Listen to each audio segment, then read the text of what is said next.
Dans le cadre de la Journée européenne de la justice civile, nous avons le grand honneur d'accueillir au Luxembourg plein de notaires venus de toute l'Europe, mais aussi de tout près. Et il a un nom bien luxembourgeois, Edmond Jacobi. Vous êtes notaire à Forbach, délégué au Conseil supérieur du notariat auprès de la Chambre des notaires de la Moselle. Alors, vous savez, au Luxembourg, l'acte de notoriété joue un rôle primordial pour l'instant. Dans la succession, maintenant, un certificat de succession européenne est mentionné. Est-ce que donc ce certificat-là va remplacer l'acte de notoriété que nous connaissons bien? Eh bien, pas tout à fait. Il faut savoir que le certificat successoral européen n'est pas un document obligatoire dans le cadre du règlement d'une succession internationale. Les Français connaissent également l'acte de notoriété, donc la question pourrait être la suivante. Lorsqu'un Français possède un immeuble en Luxembourg ou inversement, est-ce qu'il faut préférer établir un acte de notoriété ou un certificat successoral européen? Le choix est ouvert. On peut penser que dans les relations entre nos deux États, mais ce serait également le cas avec les Pays-Bas qui connaissent également l'acte de notoriété, et compte tenu du fait que cet acte notarié est attaché et revêtu d'un effet de reconnaissance, autant que l'est le certificat successoral, eh bien on pourrait se contenter d'établir un acte de notoriété que tant les notaires luxembourgeois, français ou des Pays-Bas ont l'habitude de manier dans le cadre du règlement des successions. Voilà. Alors, il est beaucoup question évidemment d'immobilier, mais parlons aussi du mobilier. Qu'en est-il des comptes à l'étranger, par exemple?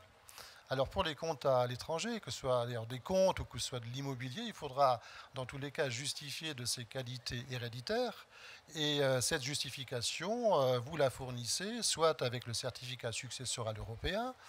Il y a des États dans lesquels le certificat successoral européen devra être préféré à l'acte de notoriété, notamment en Allemagne, qui ne reconnaît pas d'effet un acte de notoriété. Mais cela étant, qu'il s'agisse d'un acte de notoriété ou d'un certificat successoral, ces deux documents établissent les preuves des qualités héréditaires, quelle que soit la nature, meuble ou immeuble, des biens qui dépendent de la succession. Alors, Frank Molitor, dans son discours de ce matin, a parlé d'une révolution en ce qui concerne la nouvelle réglementation qui va être en place à partir de 2015. Le choix de la loi en vigueur en est un élément clé. C'est un élément essentiel dans tous les États, dans tous les pays qui, comme le Luxembourg ou la France, connaissaient le principe scissionniste, c'est-à-dire que sur un même patrimoine de la succession, on appliquait des lois différentes, ce qui était très pénalisant pour les héritiers. Exemple, vous possédez un immeuble en France ou à Luxembourg, ça n'a pas d'importance, un autre à Londres, et vous souhaitez faire le partage de ces biens entre vos deux enfants. On va partir de l'idée que ces immeubles ont la même valeur. Eh bien, ce partage est rendu compliqué parce que deux lois différentes, la loi luxembourgeoise ou française d'un côté et la loi de Grande-Bretagne, s'appliquera concurremment sur la même succession.